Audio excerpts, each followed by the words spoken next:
Hey, thanks so much, Sarah and Richard and Heather. Thank you for being here. Thank you for all you're doing. I'm Tom Hallock, co-chair of Force Multiplier, and I'm here to kick off our Q&A. Before we move into that, though, I just want to say that this project addresses so many important issues about what we say, how we say it, where we say it, who says it, and who we're speaking to. It's really applying so many lessons from the last couple years and exploring new ways to reach some of the voters who are most affected and most alienated.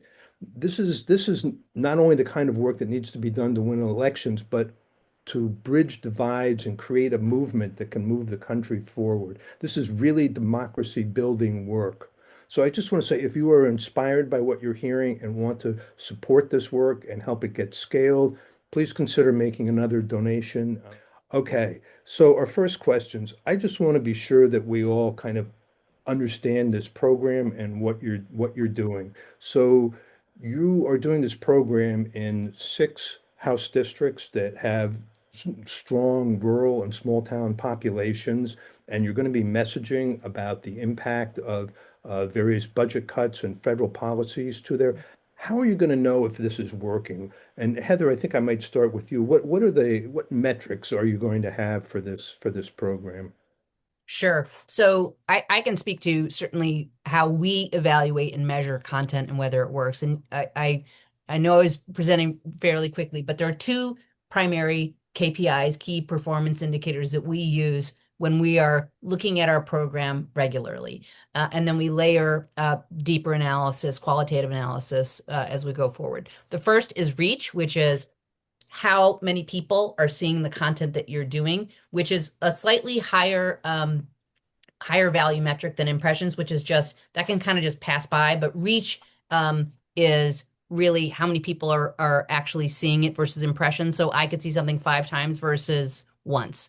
And the second metric is engagement. That means that people are interacting with the content in some way. That's not always positive, mind you, and we understand that, which is why we're on a semi-regular basis, we're also doing sentiment analysis on the content, which thankfully you can still do pretty easily on Facebook. And so we can see, when you do those emojis, I love it, I hate it, I'm angry, wow, that's sentiment analysis. And so we can break that down and see how people are engaging with it. And then we will pull all the comments and look at those. So that's how we can tell how people are reacting or responding to it. Our community managers are also in real time able to interact with if they see sort of disinformation about something, which is particularly going to be true in this context, right, where we have six highly competitive house districts. And so there's going to be a lot of information flying around. I know there's advertising already happening in some of these places. And so we can use those to counter that as it's happening. So, Sarah, maybe I'll start off with you on this one. This program is targeted on six House districts. Do you have any thoughts about like what it might mean to scale this into other places and at other points in the election cycle? People are throwing quite a few different ideas into the chat about places where they think a program like this would be helpful. David and Mary and others have talked about Nebraska and the Dakotas and Wyoming and other areas with rural populations. What are your thoughts on that? I mean, we would love to scale it. The initial proposal that I got from Real Voices Media was a $2 million proposal, and we didn't have $2 million to support the work. So we scaled it back and said, what if we just tried six districts in three states, and we got it right, right? And we were able to measure success, and then we can build from there. So we really see this as a pilot project that we are doing in partnership with Force Multiplier so that we can make sure we're working in some of you all's target districts and also districts where we have grantees who are really excited to engage in the work. And then once we have some practice, then we'll expand into more districts, and that will really be dependent on fundraising. Do you have any thoughts, any of you, on this one about ways that your learnings from this project might be picked up by other groups or perhaps even candidates in the coming election? Well, it's one of the things, one of our goals at Rural Democracy Initiative is that we are constantly feeding learning from our grantee network into the field. So we do webinars and we're talking to reporters and we go to political conferences. And so, yes, we definitely think that this is, I think this is poised to be the next big thing. We're hoping it's kind of like the IT project of 2026. And as soon as we start to see some of the results, especially in these rural places, which I think will be unique compared to some of the other experiments that they've done with Real Voices Media, I think we'll be able to get candidates and other groups to pay attention. Mhm. I don't know, Richard or Heather, if you have anything to add there. I would just add that I mean, I think all of you guys are all probably political junkies like I am, and you know that the kind of ongoing tension or debate within sort of Democratic organizing circles has been, do we stick with grassroots organizing or do we, just go full speed into digital? And the tough answer is it's both, And I think that the this project kind of exemplifies that. Like digital alone you can get some scale, but the lasting sort of sustainable trust that comes with on the ground validators and these trusted messengers that are there every single day. So again, this chocolate peanut butter collaboration, I think it could be something that ultimately helps rectify this larger organizing tension that's happening within Democratic circles, I think. Mhm. We're really starting to think about organizing and communications as being the same thing. Your organizers need to be communicating and really training the leaders to be communicators, or you're leaving so much of your potential power on the table. And one of the easiest ways to do that for for organizers and leaders is through these local platforms. Let's talk a little bit about the audience for this work and rural voters. And Richard, I wonder if I could start with you. What do rural voters feel that the national parties consistently get wrong about them and their communities? Hmm. I'm gonna give a quick anecdote, and then I'm gonna tap in Sean, who's our national campaigns director, who is on the ground speaking with folks in Wisconsin and Iowa constantly.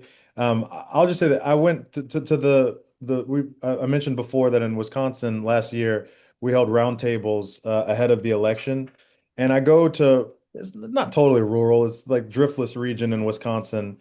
Guy, MAGA supporter, Trump supporter historically approaches me and he's like asking me if my kids are vaccinated and, and grilling me on all these kind of like maha.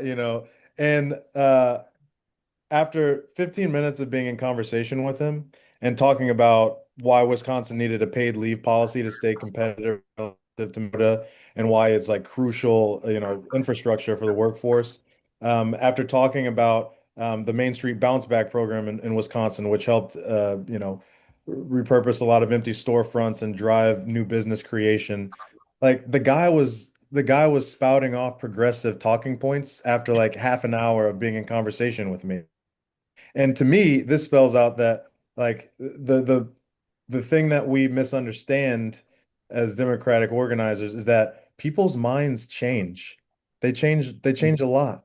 And it's possible to win the hearts and minds of people with good ideas that are connected and tethered to their lived experience. And that's what I learn every single day going out into rural America, especially as a black guy, going into a lot of these spaces. Like I feel nothing but love in a lot of these places because when you approach people with genuine, earnestness and curiosity and caring that for wanting them to thrive, it really does impact how they receive whatever information you're giving them. Sean, if you're on the call still, if you have any sort of like more sort of pertinent anecdotes around some of your organizing in Wisconsin, that'd be super helpful. Thanks, Richard. Yeah, my name is Sean. I'm the National Campaigns Director for MSA. I actually live in Wisconsin. I'm just outside of Madison. And, I actually was the field director for Congressman Ron Kind back in the day, which is in the third district. And so met my wife there, ran a recall of a state senator there, know the district pretty well. And Representative Derek Van Orden is bad news in that district. He is absolutely terrible. And so right now we're actually up with billboards, digital ads, and we actually texted in Derek's district, I think 60,000 people last night doing healthcare accountability work. And a lot of people took action with us. And those are the kinds of people that we can then loop into the digital and the Facebook engagement work Mhm. moving forward. So that's the thing to understand about a lot of this communication that we do in Iowa. We're also in Iowa right now doing that similar work, and we're in Virginia as well. Is that you layer this communication, you have those trusted messengers, but you also find ways to bring people into the conversation as well. And so, whether it's healthcare right now, a lot of folks are gonna be, I mean, they are experiencing the sticker shock. It's going to get a lot worse as people start to have to pay the premiums after the first of the year. Tariffs are, I mean, I think you're going to see the cost of those starting to show up in a lot of places much more than they are right now. And a lot of these rural communities, frankly, the president has turned his back on them and has left them behind. And so it's really important to both layer this conversation about things that culturally and socially matter to us and make us who we are, but also have that frank communication about where are we going as a country and who do we want to be. And so I Mhm. think that I've used Facebook a lot as an organizing tool in both my current role, but also in past roles I've had. And I know it's a really powerful tool to be able to create that sense of community with people and to both bring people offline doing work, but also taking people offline to online to have those robust conversations and to reach people in a way that's authentic and real. So, but yeah, just appreciate the work you all are doing and really excited about this project. Hey, thank you, Sean. There were some questions that came up kind of, I guess you would say, about the rural media landscape in a way. Like some people expressed surprise at the emphasis on Facebook and felt that it was kind of limited to an older generation, and Mhm. also wondering to what extent radio is also viable in there. And, with the broadband issues, are there people who are sort of excluded from this conversation? So a lot of things in there, but I wonder if any of you would like to speak to sort of that rural media landscape? Heather, do you want to talk about how your Facebook platform interacts with some of the other places where younger people are? Yeah, so I can speak to some of the ways in which we are sort of expanding into other areas. So Facebook is the kind of the was the starting point for Real Voices Media, but one of the things about the not the metaverse, but Meta's universe, I guess, is of course they also own Instagram and Threads. And so, it's very easy for us to build sister communities from Facebook into Instagram where they have the same brand and the same name. That's one that way that we're able to reach a younger audience. And I would say really when you're hitting like maybe 35 and younger, that's really where you want to make sure you're being expansive in some of these other platforms where that's concerned. And it's also why we're looking to use this year to build into some of those other more algorithm dependent platforms that we can reach younger voters with. But the one thing I do want to say about the rural media is one of the things that has been happening in the last couple of years is the emergence of some of more progressive oriented local media. And so, yes, the Trump administration sort of gutted some of the public radio and television funding, but we can use our channels again to lift up localized stories, the ability for us to be partnering with Main Street Alliance on lifting up some of the voices who might not even be on local media. So in a way, we're actually using our channels to, we're not the news, but we become the platform by which people get local information about what is happening and what their fellow local community members are thinking, feeling, and need. Yeah, I saw a question on there also about partnering with Courier. Like Yes, the thing exactly. is that all these platforms can interact with each other. We're big supporters of rural radio in Wisconsin. So things that are on the radio can be in the pages. Things that are in the pages can be on the radio. Things that are said on Courier can be amplified through Facebook. And so it's really thinking about how to use every single platform that you have available to you, the traditional media and the new media, and make sure that the good content is getting amplified that way. Yeah. And that You know, actually represents the ecosystem, right? Talked about the right-wing ecosystem. Ours is not the same, but it is a similar concept that we need to have an ecosystem where people, wherever they're coming from, can reach it and access that content. yeah, so just I want to say something about the Courier and Chorus and some of the other things that have come up in here. Sarah and RDI have been such great partners to us and introduced us to Courier and Galvanize, and we have supported that kind of work through RDI in the past. And as noted in the chat, we're currently supporting some of those groups now. There are so many good questions. I wish we had time for all of them, and I'm sorry that we're not able to do that. In closing, I wanted to ask about something that has come up in the chat there from Lee and others. So this part of the project is about Republican accountability and making people aware of the impact of federal policies and budget cuts on their communities. How do you kind of shift at some point to kind of present policy alternatives and also candidate alternatives to the current incumbents? Is this work kind of suited to that too? Absolutely.